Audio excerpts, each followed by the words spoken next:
Chronicle nie. Na my ready pa. Page number 3. Page number 3 near DC. Na was it go! Exclamation mark bang. Police officer blows himself up in Tema. I arose him. Now was the way a senior police officer at Tema Court Unit, Deputy Superintendent of Police. Divine Siama. One also Sabre, Ususa, one kasa kumene ate saya rohosem pa no chese wokoi no panino ayade se odam gyamu a emoje firi nanias nanimu ba gidigidi aye tuo dan ho na ammunition wo ho ne ade achese wato no tuo susu saa na o chese anya no nko a okoi na watro letter e de ato 3-page suicide note wa dating 14 February 2021 ena no so da ho a emusem de won kenkan tro ha na emu wo se apani a we gyankwara miensa wa chire asabre aya rohosem pa aposifo no krata ne chese we de to so miensa afi aposifo susu o manka se de o ho ayaw ama sabre krata de ho sesem de aba o chese sabre hwemu sonko e na calculate na chese be bosumi ba ko ntem no aposifo miensa de wo ho awu. What is happening? What is happening? Posini atam no no ani tu. What's your description? And I just saw the chassis free na haba be say. The twitwi na bodwe ase kakra na etu nani. And we ja note ato ho. Note in the yenka mo. Nani so fi kama pa anya. It's like when you answer ja note. Aye, when we ja note. There is something wrong. Yeah, nhwe post for ye simple. I will say suicide wo ho. It me ba obi atrim. But yeah. Say kwame na ti hoi. Na so your doctor. Na we medical school na 30 years 35 years in fact kwame na ko training biada ye tete no kwa police for no maka me say over 80% depressed. 80% of Ghana police service for personnel no we depressed cause one the fridge si abonten to techichire so no ko he e bi obi the poison begum cause one can say police for no njo mo hunni munjo mo hundi kura edutu a wo posi mu no enye dutu oketwa ono akasa mu no na ketua no enso no ena owo problem a ukoka ye be yiwadi ye be interdict wa de ntina wo bie wa no eti wo hu a police officer say wa address fefefe na oba e ya atade na shine o pressure wo so a original kwan ho no na me ne kwame na aidan ye nam kwan ho sa ye hu post ni a o traffic light wada wow enya say wa twere traffic light wa bre o san so yoba no ma me pani afan o inspector na kwame na so person ko no ho no ko busa kwame na aidan ya ko gina ne nche ma na adai se me ba haya kwa ho nya ha nyina na mekasa sa haya kwa na meka na ma me no ho na msua fiye me ba haya kwa ho ate da se wanya na me oni mposo wada kwa me na to no botom na o mama me niska na msum kope kakra soso ija ho de yekoye utim say why you depressed but nobody cares. In 1 month, a police for me and sa committed suicide. And yes, obi na ekumo one ekumo mo ho do tuo. Aya na aya say on my mo be police a crime. Exactly. Ba na pe. Na do ho abishim. Obi amfa obi a ho. Nti ba ko ni see me no see nti unprompted IGP say at least ye wo psychologist bebre wo mayi mo. Wo mo ebehwe bibi ayaboa police for nti unprompted. Who next level on japa bi no what. Yeah, the point is on. So won hwe police ni ya enya psychologist na first place to go. The point is the IGP who letter and the content of the letter should tell the IGP say this is the problem with you. Into the first step they say don't take him to the psychiatric hospital. And I need psychologist no go when man is when ye stressing in abeko. Because all the no cause psychology ho near when na still no an ho no stress in ye etio. Enti my point is say nipa tre no so nyina ja letter say the ye kanwa omuja note to a there should be something common in that note no mujan Second person was a psychological problem. So all these things, the top hierarchy should do something about it. They shouldn't sit down and say, well, try letter jet today, well, we know, just like that. And within 1 month, it means. When I now more case na aso no offense. Enti so or to say na ya ampa to say the one kasa police for the catch the yense na nse na said na dwemu ya ye bibia o ye di two osuma no ko duty ko. Dabi. Ye. Ya wo hospital ono ni note no giant no. Your throat chat wanna say I am fed up. Yes. Abro. Look at him. Very handsome man. Police fata. Papa. You understand? What TV is what? I am fed up. Oh. Enti we are no DSP mu na fufure kra no we DSP wanya nkwala no mbobia. DSP. We so you half as name.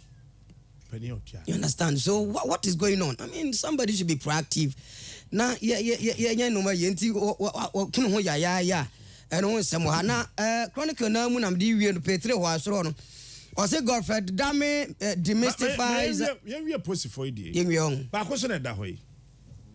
Nice guy. Fine. Ya ona. Ono so wakum ne ho. Na a hard dream. Hard dream pa me de macao. Na last person in the DM send last person in the Nra. You serious? The very people who did not come home here, direct traffic, monitor security, boy and Hoban, no 777, I didn't move crowd. I hey, SME over him. It was all direct traffic here. But then the so gni crowd, one you say, one companion and say, it woke with an bus trigger, no trigger. It can croak anytime, do anything anytime. The half as name district police commander Muya Supo. Oh, Charlie. Lieutenant of police power, and yes, Abamia, Mr. Saprin Zengi. Onwa no born who to say 10 or say I am fed up. But you don't say okay, I say a 2 idea 2. I know beer and a 2. A man so bekita. Okay, Tama me actually one of the sitting MPs. I call honomo 3 or 1 2. Yeah. To pay. I said something. Say to hold a gun, it demands a certain character. Sure. It demands a certain psychology. Etone kita no aye o say ebia nipa na ono eba be attack ono eni na kitetu no ukitetu no but one way I say to na kita no is more injurious to you the person holding it than the person that you think is going to attack you. And into what police mu or soldier me can say if soldier ni aye training no cry professionally so on you so a tool no fanye na adwuma no ono ankasa kra onyaye a okoda kra na ne dem ho on fe tuo enwura ho enye se bibi na aba na ye say friend say on respond to emergency call bi na sorry me enko ne ade a enye ade a so de numa ne tu kra na ono kwa beka say anani jonti fama no enji so bi okite tuo bia na ode etuo ye adwuma bia no needs to be given a certain kind of condition in situation be on a life mu a he has to be always stable as far as his mind is concerned because etoni kita no na say the psychology is not right and I say odidi no hu and na say odidi obi ewu chama yenkwa homa no somra na ye ne Mr. Richard Kumado. Yes. Fraud and security. That's right. Expert. Na yembon komon fa aposifo a odi wo ho awi. Mr. Kumado, good morning. From what? Eja Kumado menye sure so otiminka. Mr. Kumado, good morning. Debbie on Timinka. Mr. Kumado on Timinka. Yen share yen try win share. Mr. Kumado, good morning. Na yen share tuni na I de ho. Ebo modi ase menya. Hello Mr. Kumado. Good morning, sir. Na pacho bibia boko de. Fine. Good.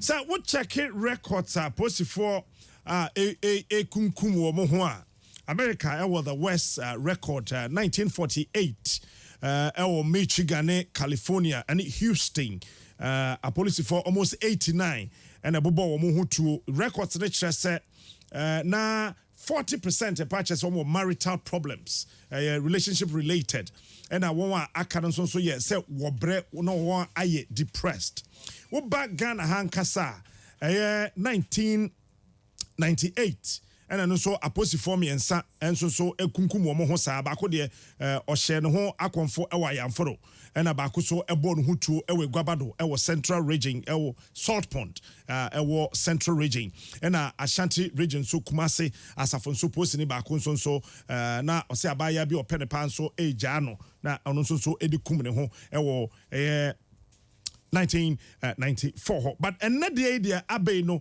wo hwe nsama o ma trotro ede agya baako say I am fed up add two na aka ne de omo nkrata omo tro gyae no yempese be kamu asem bebre wa wonim for security reasons and then I account for this.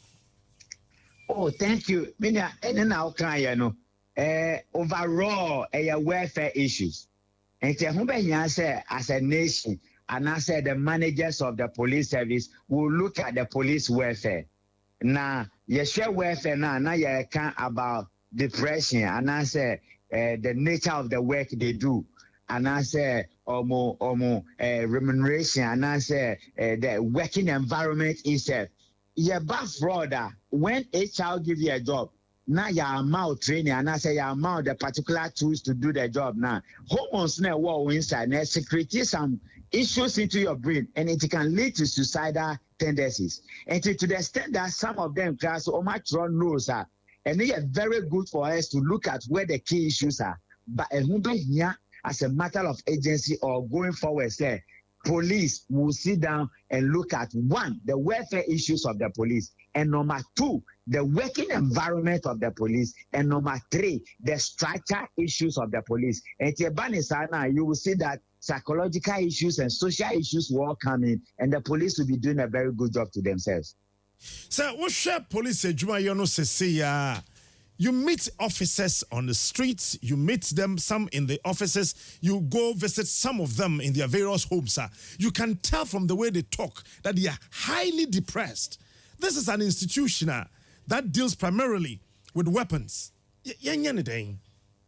And he said most of them are depressed. It's good you are raising this issue because of the depression.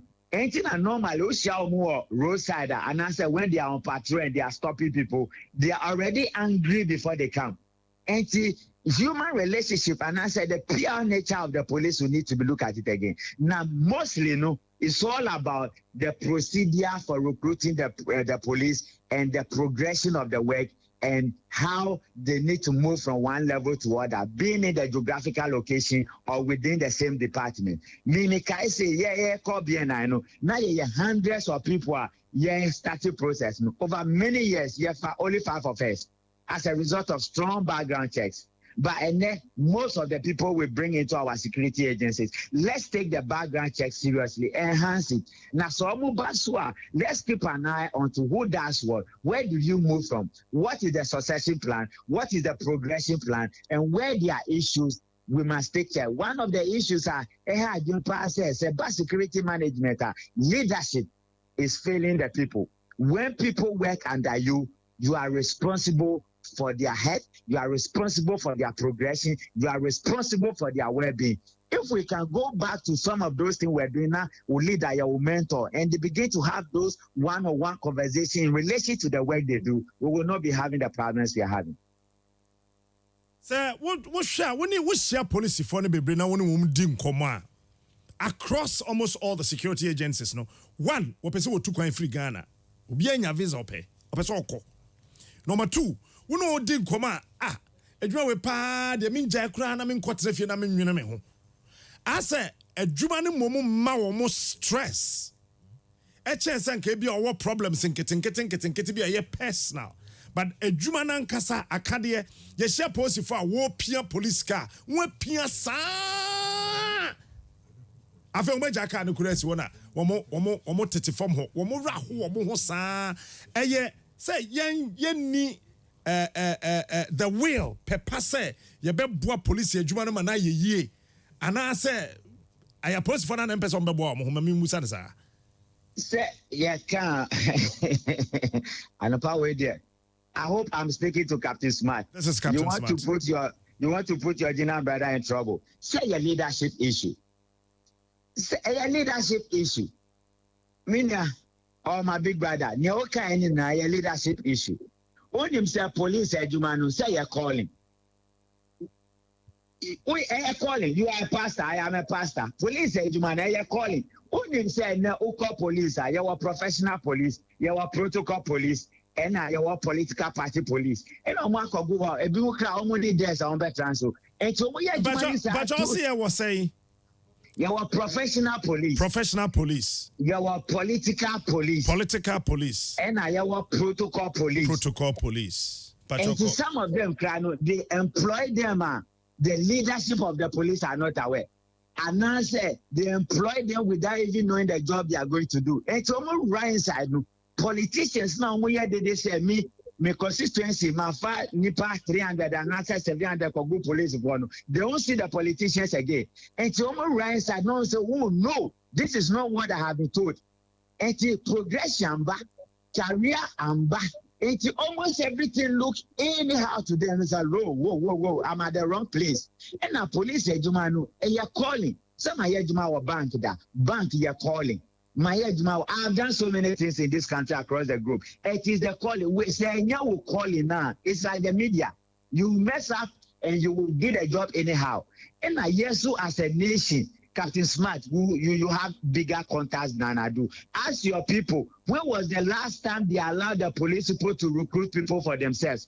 When was the last time the police make requests for vehicles and all that? When was the last time police people are transferred or they are promoted based on whatever it is? Before the election, now you're my police for a huge sum of money. After election, now you're fast can.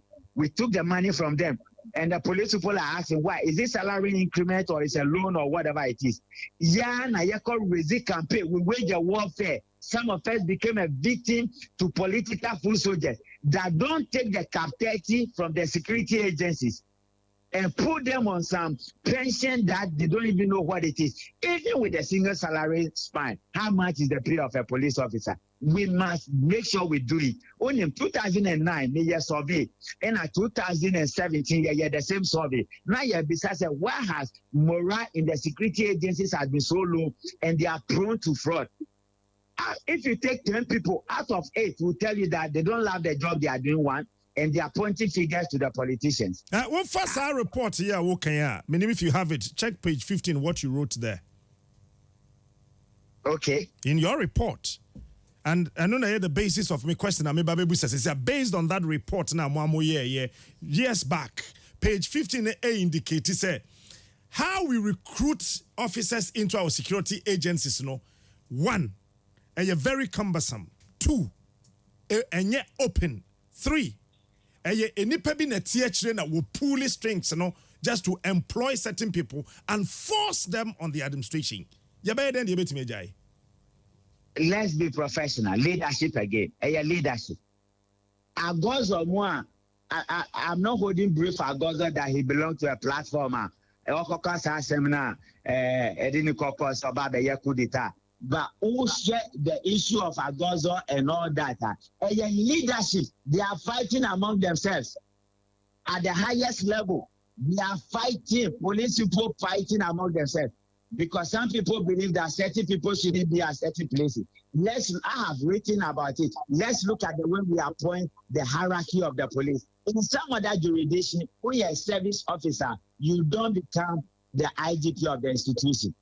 And among they are the very top. Let's ask them, where are they doing the things they are doing? And your grudge, and your fight, and your internal grudge, and your internal fight. There's no collaboration, no coordination, and they are just fighting among themselves in the name of politics. And he himself, politics, Captain Smart, politics is very destructive and it's very divisive. And everything we do and we place politics in the center of it, it will take away objectivity, and it will take away professionalism. And that is why all our security agencies, not only the security agencies, all the state institutions are underperforming and they are falling below. Over Africa, across the West zone, our performance is just about 45%. Meanwhile, in some other countries, just about 90-something%. And when you look at it, you realize that the center of it is somebody behind the scene pulling the string, and the professionals' hands has been folded. And we are where we are today. Say, Usha, the trend here, air cost say, very worrying. Na police fono epia enema wuhia wunya. Even the normal security accoutrements will be here the year Juma as professionals in the Kurano eniho. And no, stressful. And ye be no ye health program be mawon. Looking for professional psychologists, clinical psychologists for the police service. I'm told so muopi. Exactly. I'm getting worried. They have it. They have it. And on them the danger. What you should be worried, sir. On them says some of these police people, they protect our VIPs and VVIPs. Say they are killing themselves. Tomorrow, when the madness explode in their head in the street, they will start killing other people. And that is where the highest level of madness and danger will be seen. But then it's too late. And so what we need to do as part of the policing in the 21st century is to look at their welfare seriously, take their social issues seriously, and the psychological issues seriously. Captain Smart, you'll be surprised that the whole police service has to have. Some people are using the police for commercial purposes. Even the bad training now, they write proposals and take money to provide training for police when the police do not need those trainings. And even those to attend those trainings are a political warfare, which is even fierce than NDC and NPP in the public domain. So they themselves must take some responsibility. The state will also have to take some responsibility. And all meaningful Ghanaians like the media must come to the aid of the police. But are they ready? I don't think they are ready. Mr. Kumodo, you're not thinking they are ready. I am ready to take over the rest of the show. Thank you so much for your time, sir. Bring the issues up and let them wake up. Thank you so much, sir. Mr. Richard Kumado, a security aspect now, Ebo and Komono. I say we are very, very worrying. Yeah. Very, very worrying. Yeah. Nah, messages are by my phone. So no, there's another police officer was sending message. Mama said, "Hono kranka last week runanku nyankobeye." And I think I need to forward it up to Penny Fono Morning in Kasa. What the problem is. Well, you say baby Richard Kumado, and that was exactly where my fear was. Say apart from say or the ekunu say psychologically unstable. Na say sa weapon kona kitanwa. One fan kunu ho a or the babeku ne family, ni immediate family. And I say ne friends. And I say ne obi oben. It could be his own colleagues. It could be his own colleagues. And to anfa mbono ho a it means he say etunikita no nko if that high mental instability comes in at any time biana it is going to be very, very injurious for anybody, including the person who is holding the weapon himself. Now, in addition to and the conditions room so because something happened. Apparently, I saw Bonhutu a tema. Ho baby. Na yetam no efi temana yede no eco hospital no yamfana nko hospital bia pa hospital say what tema ho ne ade nyina until say yede no ebedu police hospital Wabratema General Hospital. Wabratema General Hospital. In between that, there could be other hospitals. At least first aid crime, he could have been given one. And Sana, he didn't go do a police hospital. Why all the way to from Tema? Now, Tema nini image na war. Tema police officer. I don't know.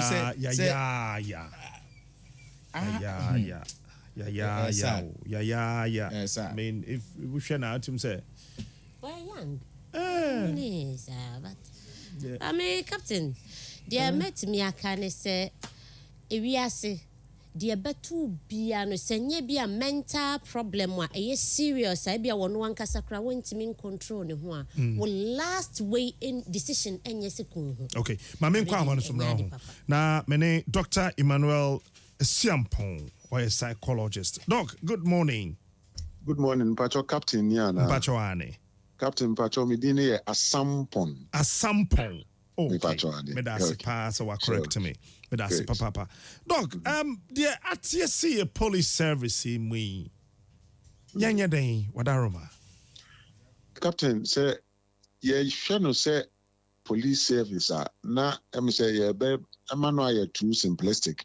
Okay. Actually, say eba empo sɛ obi kɔ ahohiahia mu a ɛmfa ho sɛ bi woyɛ captain sɛ woyɛ me kwadwo a wisi ha yi anaa sɛ nana yɛ abrɛfo ɔte wo nkyɛn obi biara ɛkɔ ahohiahia mu na mmom sɛ wokɔ saa ahohiahia no mu a yɛfa no sɛ ebia na wowɔ ho akwanya anaa sɛ ahoɔden a wobɛtumi di agyina no obi tumi gyina biribi a ɔbɛkɔ ano ɔbɛkɔ mu sɛ ɛyɛ den obi so saa deɛ no ano ontumi nti ɛno no ɛna ɛde saa individual differences no ɛba nti nipa no sɛbe sɛ ɔyɛ police ni sɛ ɔyɛ teacher ni bibi bio ɔyɛ biara no sɛ okoduru saa mpɛmpɛnsoɔ no na onni ahoɔden a obetumi agyina tibea bi a ɔkɔ mu asɛm bi a ato no anaasɛ bibi bi a ɛkɔ so ɛwɔ n'abrabɔ mu a yɛ ana asɛ ɔyɛ atɔ ba ha asɛ anidasoɔ ɛyɛ asa nti n'adwene ne mu no sɛbe sɛ oni wiase koraa nka ɛsɛ fata nti ɛno ɛna ɛbɛma obi atu saa anamɔ no but of course yɛahwɛ no sɛ ɛsan sɛ ɛyɛ polisifoɔ nti a mfa wɔn deɛ no koraa ɛma ɛyɛ more serious in the sense sɛ ɔyɛ te sɛ mmea a mewɔ ha yi but mmom adwuma no a ɔyɛ no expose no to a number of risk a obi a ɔnni sɛbi polisi mu no enya nti sɛ yɛhwɛ a polisifoɔ experience all kinds of nneɛma mpo ne yɛhu ne yɛnyɛ hu ne adeɛ but yɛmfa no sɛ ɛyɛ adeɛ a wɔwɔ ho akwanya a wɔmutumi gyina no anaa na mpo ɔde ɛbɛka ho sɛ nneɛma a wɔrekɔ so wɔ ɔno ankasa so ne private life mu nti sɛ ne nyinaa bɛbɛbom na sɛ ɔni hyehyɛeɛ biara no ɛbɛtumi aboa no a na megye di sɛ saa mpɛmpɛnsoɔ no na ɛbɛtumi akɔ akɔduru. One day wokutatuo nso kora ka ho. And that's what makes it more dangerous. Actually, say at short intervals, no, if we are not able to know, say, ebia, sebe, say police in new way, to be able to say muna o komu, and mwase ne wase ye pedimano, and I say be antiti way and ne wase ye pemano. Na okite you no. I mean, answer no be ever committee suicide no. Not to say why you depressed at and of course ye be or ye depressed no. Sometimes ebinom no ya na enye sɛ wɔn nko ara na wɔn gye wɔn nkwa but then mo bi bi o ɔbɛn ni bia nti sɛ yankwa nkohu sɛ bi nipa no pɛmpɛnsuo sɛ na waduru na biribi saa na ɔba bɛyɛ na ɛba sɛ wɔ sɛ ɔgye nkurɔfoɔ so bi nkwa firi wɔn nsam a na kyerɛ sɛ asɛm kɛseɛ ma yɛ paa. Dɛn na yɛnyɛ na yɛyie. Well me deɛ me feel sɛ nneɛma kakra bi wɔ hɔnom a yɛbɛtumi ayɛ generally no wɔn a yɛne wɔn wɔ nyinaa no wonim obiara sɛbe prɛko pɛ wohu sɛ nipa no nsesaeɛ bi aba n'asetena mu ne nniyɛeɛ mu mpo ne kasaeɛ mu a that's a good opportunity a wobɛtumi abɛn nipa no na watumi abisa sɛ oh me nua wo ho yɛ anaa sometimes obi wɔ hɔ a na ɔpɛ saa akwanya no na or the open up. The duty said, yes, quite apart from that, no, in the Menjumemuno, and who be here say, you bet me identify risk factors are Ebema Ubia or Juma E and a Juma Pimu or experience, yeah, a bit to me a manner a true sample so there are Crawfobia or Honoma, Yana of that BB Eddie. Ubehu. Obi so wɔ hɔ nom a ɔnda no adi. But the good thing is nneɛma a yɛrekɔ so wɔ yɛadwene mu a yɛfo sɛ bi ɛwɔ yɛadwene no mu no at the end of the day no yɛ ana manifeste wɔ wo nniyɛeɛ mu anaasɛ wo kasa mu nti ɛno nso yɛbɛtumi de ɛho na mpo yɛbɛtumi de counseling services bi ato hɔ no mo ama nkurɔfoɔ I mean regardless of adwuma a wowɔ mu na obi ɛwɔ how bi mu a sometimes it is just the opportunity to talk na wa vent it out megidi sɛ yɛtumi fa ɛkwan wei so a ɛyɛ ade a ɛbɛboa yɛn na nneɛma bi sei no ɛso ate ama yɛn as ɔman dɔka no pɛi yɛda ase ahyeda yɛ nyame deɛ Dr. Emmanuel Asampon, psychologist. Now to say no, it didn't come on. Yakona ya trakasa. Na meka say mental health na say mental situation bi no wakomo a e deep percent wonu sa no ontimi nye no hwehwe ya. Enipa bia eni say wo last decision say mamenje mekra emfiri mensem sabe wankasa ntimi mmɔ ho na watimi abo obi. Say obi wo ho a wose bia yayi madi market USA matesa valentine krem se obi se wo koto se ne girl se wo sabi so obi butu so se be wo no ankasa ekono ho ne ade wofa nyame obo ne ma wonte maase eti yesrem bibi ni a mamo mfa ne ma personal wo se nyame a obo ne ma wonte maase nyame na wonte ase they are complicated beings. Where the statement of the year? Ya wa island mo de mo ho. Ya de ho mesrem. Nyame obo ne ma no. Onte ma ase. Obi say de ma ya mam girl bi on appreciate. Na ka so oba appreciate a. E de na nyame amfa am oba. E de na ma ya nye ye ho. Hwe mani makeup wa me de to hwe me lash. Ati ase. Nyame wa mam ni nyina bi. Enso me ti mani achi na ma drone. Ya normal. Song on. I mean song on. Yes, Ramo. Ya na mama mfa ye personal sa senti no bibi ni a na mo gye mo ankasa mo kra free mo nsem. Ye complicated being. It na wontimi nti oba asenso nkowie da. Dia hia ne se obefa ye sa. Susu ye mu sa. Social media book bi me ho book no kakra ka gina ho ane metenti be pe ene ya chiro a title ne how to understand women. Volume 1. I don't know totally ya be. And then ya trust Volume 1 understand women. Volume 1. Ayo chiro se de ya ka pepe yente maase. Yani ankasa kura yente ye moase na wo abeti ase amaye. Ti ye besre. Bibia ni a eni se wo last decision eye ma menje me kra mfiri mensem. Wunti me mmon ho. Enti said de tie bia no. Obi wo ho a especially ya na omo ntai nkasa no. Omo ne tai ye sa ne ma no pa. Di nkomo wofa. Di nkomo se wo situation bia mu a. The more wo di nkomo no. Obi be mo wafutuo papa. Obi me wo bon ena demo a wo ka won sem no boys ne kro bitimi de serew o serew no bon se won so wo serebi obi kura timi me ntwa no but obi kura timi share an experience not to say it was better than what no no at say and also bako akoda say na say madam vi kura you see but how the show you can't consume it alone utiribe ma share you try see a best share ebrebi na IBC na yei come mintimi share them breaking out ready. Breaking out. Mentimi said them. Mentimi said them. Hey, me said them as a bibi yami. To be piano me na mako kajetia me na form mako kajetia ba. Felix Wadum FM or say the creator of women does not comprehend women himself. Exactly. #Yachra 20. Exactly. It's a deep statement. A very deep statement. As I said, bia the trim. For going forward. So the way to trim wa. About bia. Oh yeah. It's a deep statement.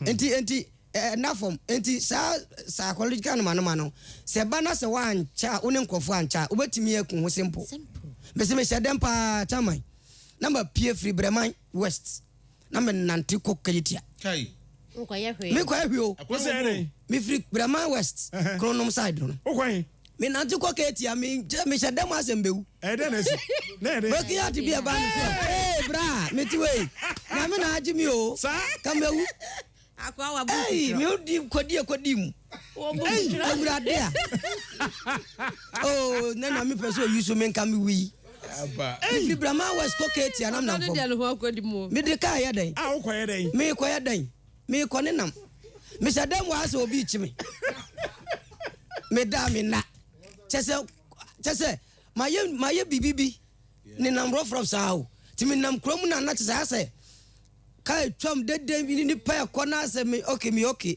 ba mbe she dem wa aboa oh enti se no wa nya smart no anya obi ni na nkasa no problem ete na me bra yiri bi o me ni no me started to know let me discuss things eti me ya no makotra na ba ma no so boys quarters no makose no eno na jimi oni di nkoma onso ya pani wananti mu bia ansa na wo ba the experiences o ma form ni ade no na aboa wo na wananti form ko ka so it is simple to kill yourself it is simple to kill yourself enti enough of na positive ade no so no captain die hu so no say wo be fotrotro na posi ni na ne tuo hye na ha no to achi wo se hye no ho esinanim no to achi enti se na adwene bombia wa oti na chi no waso na nim no waso ahye so wan kunu ho a beto ati ko traw oh enti said the papa example beka no that is eno no nko na at risk obia wo be no bia ya at risk